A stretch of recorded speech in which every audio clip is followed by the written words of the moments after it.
Bab 31 Pekerjaan yang baik tidak lebih baik daripada pernikahan yang baik. Kali ini banyak orang yang mendukung Angel, bahkan mereka yang biasanya sangat bertentangan dengan Angel pun memilih untuk diam juga. Apalagi, sekarang Angel bagaikan dewa pembawa kekayaan di mata mereka. Kerjasama dengan Maple Rain Real Estate dapat diteruskan dengan adanya Angel, sehingga mereka bisa mendapatkan bonus yang tidak sedikit. Tanpa Angel, kerjasama mereka akan dihentikan dan mereka tidak akan mendapatkan sepeser pun. Sesederhana itu. Setelah Angel menjabat sebagai manajer umum grup Kusuma, kerjasama dengan Maple Rain Real Estate juga telah ditandatangani. Selain itu, operasi juga telah dimulai secara keseluruhan. Berbagai material bangunan tidak henti-hentinya disalurkan ke zona pengembangan kota Arteria. Para pekerja juga sudah mulai ditempatkan dan siap bekerja kapan saja. Tinggal melakukan upacara peletakan batu pertama saja dan konstruksi dalam skala besar pun siap dimulai di zona pengembangan kota Arteria. Beberapa hari ini Angel sangat sibuk. Selain menangani urusan perusahaan, dia juga harus membahas masalah yang berkaitan dengan kerjasama dengan Maple Rain Real Estate. Namun, dia tidak hanya tidak merasa lelah, juga sangat bersemangat. Dia adalah wanita karir dengan kepribadian yang kuat seperti ini. Belakangan ini Valentino juga memiliki waktu luang. Dia mulai melakukan pengamatan terhadap rencananya untuk menguasai area kota Neo. Keluarga Wijaya tidak tertarik dengan kota kecil seperti kota Neo, sehingga mereka ingin membangun sebuah kota baru yang maju. Akan tetapi, Valentino tidak akan melewatkan kesempatan untuk mendapatkan kota Neo. Valentino tidak perlu turun tangan secara langsung dalam masalah ini. Dia bisa tenang dengan adanya Hendrik yang menanganinya. Hendrik tahu betul akan niat Valentino, sehingga dia bekerja dengan cepat. Hanya beberapa hari saja dia berhasil mendapatkan banyak area strategis di kota Neo. Begitulah, masalah apapun dapat ditangani dengan mudah dengan adanya pendanaan keluarga Wijaya yang kuat. Valentino tidak memiliki perasaan terhadap keluarga Wijaya, tapi tidak dapat dipungkiri kalau kekayaan dan kekuatan keluarga Wijaya tidak dapat diremehkan. Semua masalah berkembang dengan teratur. Kini Angel sudah menjabat sebagai manajer umum dan memiliki kekuasaan di tangannya. Dia semakin menunjukkan kemampuannya, bahkan Nyonya Besar Kusuma terkagum-kagum olehnya. Dengan begitu, banyak proyek grup Kusuma yang diambil alih oleh Angel. Tentu saja segerombolan wanita dari keluarga Kusuma yang diketuai oleh Kiara itu merasa sangat tidak senang melihat Angel mendapatkan posisi yang begitu penting. Namun, segera mereka melupakan masalah itu.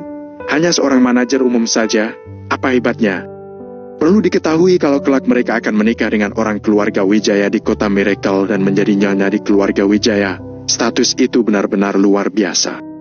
Sekarang, mereka tinggal menunggu tuan muda Valentino yang misterius itu datang berkunjung dan memilih orang yang dia suka secara langsung. Maka masalah pun selesai. Mereka selalu mengharapkan hal itu. Di saat yang sama, mereka juga merasa sedikit kesal. Sebenarnya apa yang ingin dilakukan oleh tuan muda Valentino yang misterius itu? Dirinya menghilang setelah mengirimkan hadiah pertunangan. Dia tidak mungkin sudah lupa dengan masalah itu, kan? Dengan segera, orang dari keluarga Wijaya benar-benar datang lagi. 3 hari kemudian, di gedung grup Kusuma, Angel mengumpulkan beberapa pengurus perusahaan dan mengadakan sebuah rapat kecil. Kini Angel memiliki kekuasaan di perusahaan. Dia juga mendapatkan apresiasi dari Nyonya Besar Kusuma dan statusnya langsung melambung tinggi, sehingga tidak ada orang yang berani membantah perkataannya.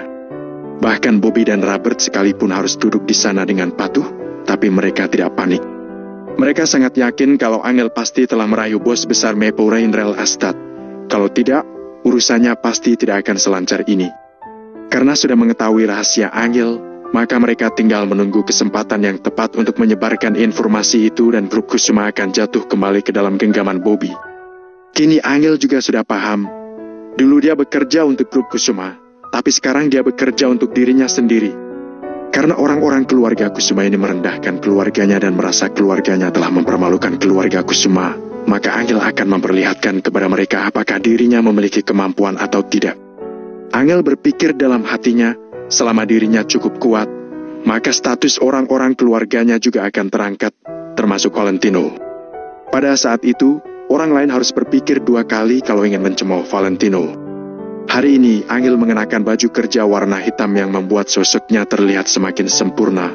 Pakaian hitamnya juga memancarkan aura yang kuat. Di dalamnya terdapat sehelai kemeja putih. Dia menegakkan tubuhnya seolah-olah kancing bajunya akan terlepas kapan saja. Rok kerja warna hitam membalut kakinya yang ramping, bagian lututnya hingga ke bawah terpampang jelas. Kulitnya sangat putih dan kakinya juga sangat proporsional, sehingga dia tetap terkesan sangat menggoda walaupun tidak mengenakan stoking. Maple Rain Real Estate akan melakukan upacara peletakan batu pertama dan mulai beroperasi pada tanggal 2 bulan depan. Oleh sebab itu, kita di sini juga harus bersiap-siap. Angel melihat orang-orang sudah hampir lengkap, dia pun langsung membeberkan inti dari rapat ini. Setelah beberapa hari berlalu, semua orang juga sudah terbiasa dengan cara kerja Angel yang tangkas dan tegas, jadi tidak ada orang yang merasa tidak nyaman. Dulu, Angel bisa membiarkan orang lain tidak mengindahkan perkataannya, tapi sekarang tidak bisa begitu lagi. Tanggal 2 bulan depan, ini sudah mau akhir bulan, hitung-hitung hanya tersisa waktu kurang dari 5 hari. Kurang dari 5 hari? Apa yang perlu kita persiapkan? Orang-orang di bawah podium itu saling berdiskusi. Angel menggeleng-gelengkan kepalanya di atas podium. Terlalu sulit untuk mengharapkan orang-orang ini akan memberikan pendapat yang bagus. Sukses berkat keluarga, gagal juga gara-gara keluarga. Inilah kekurangan bisnis keluarga. Bisnis keluarga yang dibangun sedikit demi sedikit oleh generasi yang lebih tua dengan susah payah, sementara generasi yang lebih muda menempati posisi tanpa usaha. Tidak banyak orang yang benar-benar memiliki kemampuan. Kalau begini terus, perusahaan akan mengalami penurunan. Angel menggeleng-gelengkan kepala, dia mengeluarkan catatan rencana yang telah dibuatnya semalam itu, dan mulai memberikan penjelasan. Semua orang pun tiada hentinya menganggukkan kepala. Robert yang berada di bawah podium itu tidak mendengarnya sama sekali. Kebencian sesekali melintas dalam matanya. Posisi manajer umum yang ditempati oleh Angel saat ini seharusnya adalah milik Robert. Kini malah diambil oleh Angel, sehingga membuat Robert tidak dapat menerimanya. Oleh sebab itu, walaupun Bobby menyuruhnya untuk bersabar dulu, dia tetap tidak dapat menahan kebenciannya. Selesai, kurang lebih begitulah rencananya. Kalau kalian merasa ada bagian yang tidak cocok, silakan sampaikan. Angel menutup buku catatan rencananya. Orang-orang di bawah podium tidak bersuara, terutama generasi kedua dari keluarga Kusuma itu. Mereka bisa hidup berfoya-foya, tapi mereka sama sekali tidak tahu menahu tentang pengelolaan bisnis seperti ini. Lihatlah Angel, dia bisa menangani masalah apapun di hadapan orang-orang. Angel selaku manajer umum yang sangat mahir. Robert mengambil kesempatan untuk mengatakan itu dengan kesan yang aneh. Awalnya Kiara sedang bercermin sambil mengoleskan bedak, dia langsung menutup cerminnya usai mendengarnya. Hei, sehebat apapun seorang wanita, apa gunanya? Bukankah nantinya juga akan dinikahkan dengan orang? Pekerjaan yang baik tidak lebih baik daripada pernikahan yang baik. Diam, bentak ayahnya Kiara. Kemampuan Angel memang luar biasa, kalian harus belajar dengannya. Ayah, bisakah ayah tidak menyesatkan orang lain? Kiara tertawa sinis. Belajar apa dengannya? Belajar dengannya untuk menikah dengan suami yang tidak berguna. Menurutku, itu adalah kegagalan terbesar bagi seorang wanita.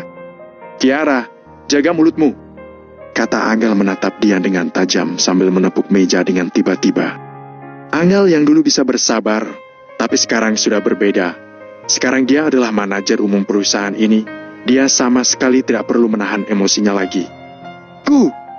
Itu adalah kenyataan. Tapi bagaimanapun juga, kamu memang memiliki kemampuan. Berbeda dengan diriku, aku tinggal menunggu Tuan Muda Wijaya datang berkunjung, dan aku pun akan menjadi nyonya di keluarga Wijaya. Tidak bisa dibandingkan. Raut wajah Kiara tampak lucu. Sekali lagi dia mengeluarkan cerminnya dan mulai merias diri. Dia menatap dirinya yang semakin cantik dalam cermin itu. Bab 32 Tuan Muda Wijaya akhirnya datang. Angel menggigit bibirnya dan duduk kembali. Tidak peduli betapa kuatnya dia, tetap saja dia tidak bisa apa-apa dalam hal ini. Bagaimana juga, semua orang tahu bahwa suaminya, Valentino, adalah pria pengangguran yang tidak berguna. Seluruh keluarga Kusuma harus hadir dalam upacara peletakan batu pertama untuk menunjukkan rasa hormat kepada Maple Rain Real Estate. Angel kemudian diam untuk beberapa saat sebelum akhirnya bangkit berdiri dan bersiap pergi setelah mengucapkan kalimat terakhir. Takutnya tidak bisa. Bagaimana kalau kulitku jadi hitam karena terpapar sinar matahari yang begitu terik di luar sana? Siapa yang mau bertanggung jawab seandainya Tuan Muda Wijaya merasa aku terlalu hitam? Ujar Kiara sambil cemberut. Angel menggigit bibirnya yang merah, lalu melirik Kiara dan berujar dengan dingin. Siapapun yang tidak hadir akan dipecat dari perusahaan. Aura permaisuri yang dingin menguar dari sekujur tubuh Angel. Dia benar-benar terlihat seperti seorang presidir wanita yang berwibawa. Semua orang yang berada di kantor itu tercengang untuk sesaat. Mereka bahkan tidak berani bernapas kuat. Bobby berdeham singkat saat dia baru mencoba untuk merelai. Pintu ruangan rapat terbuka didorong oleh seseorang. Seluruh tubuh Robert mematung dan dia menoleh kepalanya dengan kesusahan. Rasa takut menyelimutinya sekarang. Valentino pasti selalu mendobrak masuk ke dalam ruang rapat setiap kali dia ingin mempersulit Angel, dan akibat yang Robert dapat selalu tidak baik jika suami Angel muncul. Direktur Bobby, manajer umum, ada orang dari keluarga Wijaya yang datang. Orang yang masuk ke ruang rapat itu terlihat panik dan juga senang, suaranya bahkan sampai bergetar. Apa? Orang dari keluarga Wijaya sudah datang. Jangan-jangan itu Tuan Muda Wijaya. Tuan Muda Wijaya akhirnya datang. Cepat, cepat. Pasti yang datang itu Tuan Muda Wijaya, kita harus segera menyambutnya. Semua anggota keluarga Kusuma bangkit berdiri dalam sekejap dan raut wajah mereka terlihat sangat bersemangat. Kiara adalah yang paling terlihat bersemangat di antara mereka. Dia segera mengeluarkan sebuah cermin kecil dan memandangi pantulan wajahnya dengan cermat sebelum mengangguk puas. Tuan Muda Wijaya pasti datang untuk menjemputku. Aku yakin. Kiara melirik Angel dengan tatapan mengejek, lalu melenggokkan pinggangnya dan berjalan pergi. Semua anggota keluarga Kusuma bergegas keluar dari ruang rapat untuk menyambut tamu yang datang, sedangkan Angel hanya terdiam sesaat sebelum akhirnya juga membereskan barang-barangnya dan bersiap pergi. Akan tetapi, sosok bayangannya terlihat sedikit kesepian. Perkataan Kiara masih agak mengganggu hatinya. Benar, sekuat apapun seorang wanita, pasti akan terjatuh ke dalam pelukan pria. Kalau boleh, wanita mana yang bersedia berurusan dengan rubah tua di pusat perbelanjaan? Hah? Sebuah halaan napas terdengar dari Angel yang satu-satunya masih tersisa dalam ruangan itu. Di lantai bawah, Bobby berdiri di hadapan semua anggota keluarga Kusuma dengan raut wajah yang terlihat secerah musim semi untuk menyambut tamu dari keluarga Wijaya. Pria parubaya yang mengantarkan mas kawin senilai puluhan miliar itu datang kembali, diikuti oleh 10 pria bertubuh tegap di belakangnya. Semua anggota keluarga Kusuma menatap pria parubaya itu dengan senang, sedangkan Kiara dan beberapa putri lainnya menatap bagian belakang dengan tatapan penuh harap. Mereka tahu orang yang berkuasa selalu muncul di paling akhir, jadi Tuan Muda Wijaya pasti berada di belakang. Bobby melangkah maju dan menyapa dengan wajah penuh senyuman. Tuan, Anda? Margaku Wijaya. Jawab pria parubaya itu datar. Halo, Tuan Wijaya. Mohon maaf, apakah kedatangan Anda kali ini untuk membahas pernikahan di antara keluarga kita? Maaf, di mana Tuan Muda Wijaya? Tanya Bobby sambil mengangguk berulang kali. Tuan Muda sangat sibuk, jadi biar kami saja yang mengurus masalah sepele seperti ini. Ujar pria parubaya itu. Dia tetap berdiri diam di tempatnya dan terlihat sama sekali tidak bermaksud untuk duduk. Masalah sepele? Ujar Bobby agak tercengang.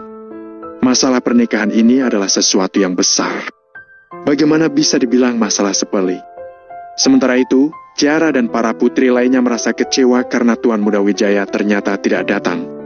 Tepat pada saat itu, Angel pun berjalan keluar dari dalam lift. Dia melirik ke arah orang-orang itu berkumpul dan menghela napas melihat kehebatan keluarga Wijaya, lalu bersiap untuk meninggalkan perusahaan. Ya ampun, Kak Angel, jangan pergi dulu. Ayo kita menonton bersama. Sorot pandang Kiara nampak cerah dan dia menarik Angel ke depan. Aku mau pulang duluan, aku masih ada urusan. Jawab Angel, alisnya yang indah sedikit mengernyit. Kamu tidak mungkin merasa cemburu dengan adik-adikmu, kan? Ada hal baik di keluarga Kusuma begini, mana boleh kamu tidak hadir? Tanya Kiara dengan nada yang menyeratkan sesuatu. Angel pun terdiam dan pada akhirnya dengan terpaksa tetap berada di situ. Tuan Wijaya, seperti apa persiapan yang sudah keluarga Wijaya atur? Apa yang perlu kami lakukan?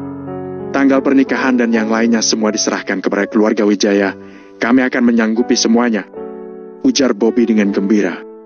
Dia memang tidak memiliki putri, tapi semua anggota keluarga Kusuma akan hidup dengan makmur selama bisa menjadi besan keluarga Wijaya. Para anggota keluarga Kusuma pasti akan diperlakukan seperti keluarga kerajaan selama salah satu putri keluarga mereka bisa masuk ke keluarga Wijaya dari kota Miracle. Apakah mas kawin 19,9 miliar rupiah itu sudah digunakan? Tanya pria parubaya bermarga Wijaya itu dengan nada retoris. Semua masih ada dan lengkap. Jawab Bobby sambil buru-buru mengangguk. Bagus sekali. Pria parubaya itu tersenyum. Kalau begitu, tolong Direktur Bobby keluarkan semuanya. Kami akan membawa uangnya pergi. Semua orang yang hadir di situ sontak terdiam begitu mendengarnya. Apa-apaan ini? Jangan-jangan keluarga Wijaya dari kota Miracle ini menyesal sehingga meminta mas kawinnya dikembalikan. Memangnya hal seperti ini bisa dianggap sebagai mainan anak-anak? Bilang menyesal bisa langsung menyesal. Tuan Wijaya, sebenarnya ada apa ini? Kenapa meminta kembali mas kawin yang sudah kalian berikan? Bobby sebenarnya ingin bilang, bisa-bisanya keluarga Wijaya bersikap seperti ini. Kalian sedang mempermalukan keluarga Kusuma, ya. Namun, Bobby tidak mungkin berani berujar begitu saat memikirkan kehebatan keluarga Wijaya dari kota Miracle itu. Pria parubaya bermarga Wijaya itu tersenyum datar. Bukankah waktu itu aku sudah mengatakan bahwa mas kawin itu sebenarnya adalah hutang yang dibayarkan oleh tuan muda dari keluargaku? Bayar utang, walaupun itu adalah hutang yang dibayarkan, mana bisa ditarik kembali seperti ini? Tolong beritahu aku, Tuan Wijaya, pasti ada kesalahpahaman di sini, bukan? Kurasa Anda perlu menjelaskannya. Jangan sampai membuat Tuan Muda Wijaya marah. Jantung Bobby terasa berhenti berdetak sesaat karena sebuah kemungkinan melintas di benaknya. Jangan-jangan putri keluarga Kusuma yang ditaksir oleh Tuan Muda Wijaya itu melakukan sesuatu yang membuatnya tidak bahagia sehingga mereka bersikap seperti ini. Para putri dari keluarga Kusuma juga menjadi panik di saat yang bersamaan.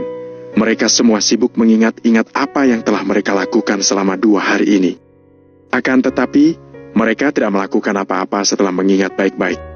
Mereka semua bersikap sangat patuh selama beberapa hari ini. Terutama Kiara. Dia dulunya memiliki kehidupan pribadi yang rusak. Dia sangat gila minum-minum, berpesta di klub, memburu pria-pria yang menarik dan kaya, serta lain sebagainya. Namun, dia sudah menahan diri selama beberapa hari ini semenjak mendapatkan mas kawin dari keluarga Wijaya. Dia menjadi gadis rumahan yang patuh dan sama sekali tidak keluar rumah karena takut memberikan kesan buruk bagi Tuan Muda Wijaya. Mereka awalnya berharap bisa menikah dan masuk ke keluarga Wijaya yang kaya raya itu. Tapi keluarga Wijaya ternyata malah meminta mas kawin mereka kembali. Mana mungkin para putri dari keluarga Kusuma tidak panik. Tuan muda keluarga kami mengatakan bahwa dia sendiri yang akan datang dan membayarkan hutangnya. Aku hanya orang yang diberikan tugas ini, jadi tolong Direktur Bobby kembalikan mas kawinnya. Untuk jawab singa putih itu adalah hadiah dari tuan muda kami.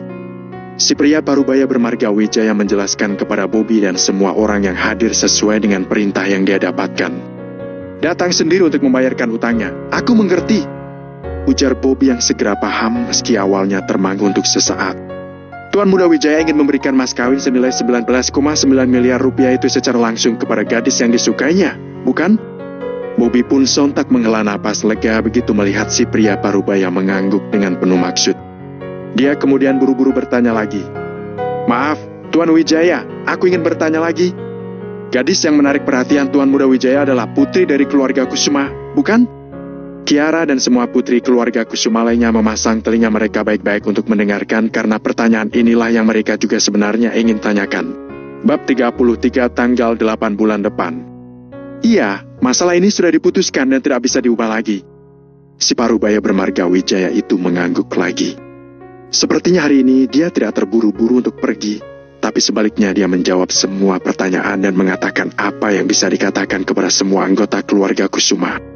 Semua orang sangat bersemangat mendengarnya, tapi mereka telah kehilangan harapan ketika melihat keluarga Wijaya meminta kembali hadiah pertunangan. Sekarang mereka juga tahu bahwa masalah ini telah diputuskan dan tidak dapat diubah. Suasana hatinya langsung membaik. Tuan Muda Wijaya bukan ingin mengambil kembali hadiah pertunangan, tapi menyerahkan langsung kepada gadis itu. Suatu hari nanti, dia akan mengenakan tuxedo hitam, mengendarai Lamborghini senilai puluhan miliar, memberikan hadiah pertunangan sebesar 19,9 miliar kepadaku secara langsung. Memikirkannya saja sudah merasa sangat romantis. Kiara sudah sangat menantikannya, bahkan hatinya berdebar kencang. Tidak hanya Kiara, tapi semua gadis di sekitar keluarga Kusuma juga berharap. Adegan seperti itu membuat orang tidak bisa berhenti memikirkannya. Tidak ada gadis yang bisa menolak itu. Bahkan Angel juga terprovokasi. Namun, dia tahu ada hal yang tidak mungkin. Dengan cepat, Bobby menyuruh seseorang untuk mengambil 19,9 miliar itu.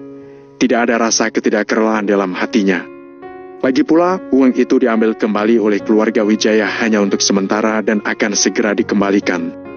Sedangkan pria Parubaya Wijaya itu juga tidak ada maksud untuk menghitung, karena semua orang tahu jelas itu adalah uang keluarga Wijaya. Bobby tidak akan berani mengambilnya. Setelah 10 pengawal berbaju hitam mengangkat beberapa kotak besar, mereka pergi tanpa mengatakan sepatah kata pun. Pria Parubaya keluarga Wijaya itu pun mengikuti di belakang. "Tunggu sebentar." Tiba-tiba Kiara maju dan berteriak malu-malu. "Kapan Tuan Muda Wijaya akan menjemputku?" "Menjemputmu?" Pria Parubaya keluarga Wijaya itu tersenyum meremehkan. "Kenapa harus menjemputmu?" Kiara tersipu mendengarnya, sementara gadis-gadis lain menertawakannya. Bobby buru-buru melangkah maju dan menangkupkan tangannya. "Jangan marah, Tuan Wijaya. Maksud keponakanku adalah kapan Tuan Muda Wijaya akan memutuskan masalah ini. Jika keluarga Kusumadineo menikahkan seorang putri, maka tidak tahu berapa banyak keluarga kaya di kota Neo yang ingin datang untuk berbicara tentang perjodohan. Bukan membicarakan Angel yang sudah menikah, hanya membicarakan Kiara dan beberapa gadis lainnya. Mereka semua sangat cantik. Biasanya sikap mereka sangat sombong. Tapi sekarang, mereka seperti selir yang memasuki istana, menunggu dengan cemas untuk dipilih oleh raja. Mereka bahkan belum melihat wajah tuan muda itu, tapi mereka terlalu bersemangat untuk menunggu. "Waktu, ya?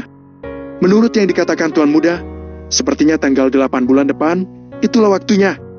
Pria Parubaya keluarga Wijaya itu menjawab dengan penuh arti dan melihat sekeliling keluarga Kusuma. Setelah mengatakan ini, pria Parubaya keluarga Wijaya itu berdiri sendirian di depan Angel menatapnya beberapa saat, memancarkan kilat rasa hormat dari matanya, kemudian berbalik pergi. "Kamu sudah dengar, kan? Tanggal 8, Tuan Muda Wijaya akan datang menjemputku tanggal 8 bulan depan." Kiara sangat bersemangat, akhirnya penantiannya akan berakhir. "Kiara, kamu terlalu percaya diri. Bukankah keluarga Tuan Wijaya sudah berkata, kenapa harus menjemputmu? Apa ungkapan itu tidak cukup jelas? Itu berarti bukan kamu yang Tuan Wijaya sukai." Seorang gadis di sebelahnya menjawab dengan dingin. "Hah? Apa postur tubuhmu lebih baik dariku? Atau lebih cantik dariku? Beraninya kamu mengatakan hal seperti itu di depanku?" Tentu saja Kiara tidak setuju dengan pernyataan gadis itu. Dia bermimpi menjadi keluarga Wijaya agar bisa menjadi nyonya kaya sepanjang waktu. Bukankah tanggal 8 bulan depan adalah hari ulang tahun pernikahannya dan Valentino? Angel terkejut. Jika Kiara benar-benar dilamar oleh Tuan Muda Wijaya yang misterius hari itu, Kiara pasti akan semakin mengejeknya. Memikirkan hal ini, Angel berbalik ingin pergi. "Hei, Kak Angel, tanggal 8 bulan depan, bukankah itu adalah hari ulang tahun pernikahanmu dengan Valentino, kan?" Angel ingin bersembunyi, tapi Kiara tidak mau melepaskannya. Semua orang tertarik untuk memperhatikannya saat Kiara mengatakan itu, senyum sinis muncul di wajahnya. Saat Angel menikahi Valentino yang tidak berguna itu benar-benar menyebabkan sensasi di seluruh kota Neo, dan semua orang ingat hari itu. Apa yang dapat dilakukan Angel sekarang setelah dia mengambil posisi sebagai manajer umum? Lantas apa pula yang dapat dia lakukan ketika dia kembali ke perusahaan? Ini semua tidak dapat mengubah fakta bahwa dia menikah dengan orang tidak berguna. Ulang tahun pernikahan ketiga adalah hari besar. Aku ingin tahu apa Valentino akan mengajakmu makan semangkuk mie daun bawang seperti tahun kemarin? "Hah?" kata Kiara sambil tersenyum jahat. "Apa yang diberikan Valentino kepadaku tidak ada hubungannya denganmu," kata Angel sedikit kesal. Dia tiba-tiba teringat kata-kata Valentino padanya hari itu, bahwa di hari ulang tahun pernikahan, Valentino akan memberikan kejutan besar untuknya. Saat itu Angel tidak menganggap itu serius. Semua makanan dan pakaian saja bergantung pada keluarga Kusuma, apa yang bisa dia berikan.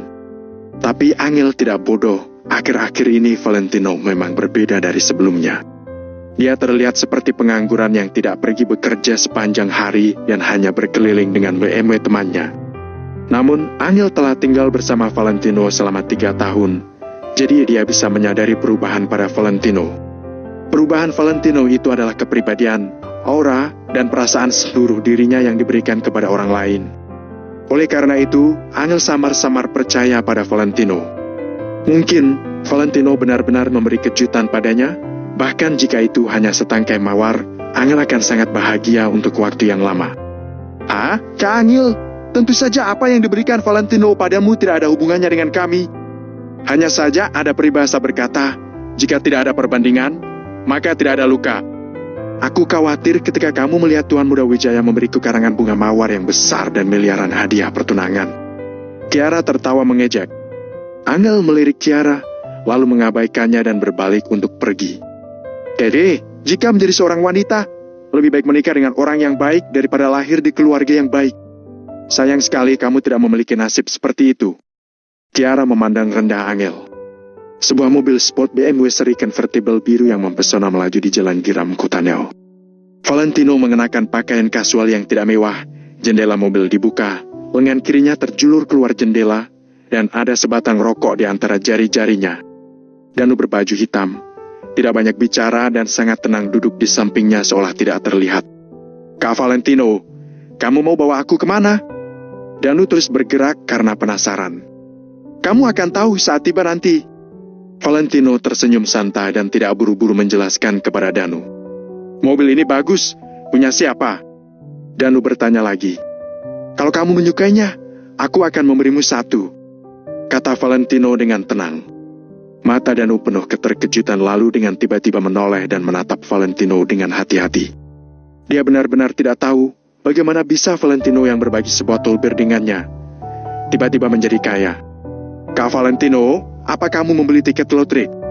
Danu hari ini banyak bicara tidak seperti biasanya. Bisa dibilang begitu. Valentino tersenyum. Putra keluarga kaya yang pernah ditinggalkan. Awalnya keluarga ini sudah tidak ada hubungannya dengannya. Tapi sekarang mereka tiba-tiba kembali, yang memang mirip dengan memenangkan tiket lotre. Sudah sampai. Sambil berbicara, Valentino mengendarai mobil sampai ke sebuah pusat perbelanjaan besar. Danu sangat penasaran, tapi dia tidak bertanya dan mengikuti Valentino sampai ke lantai paling atas.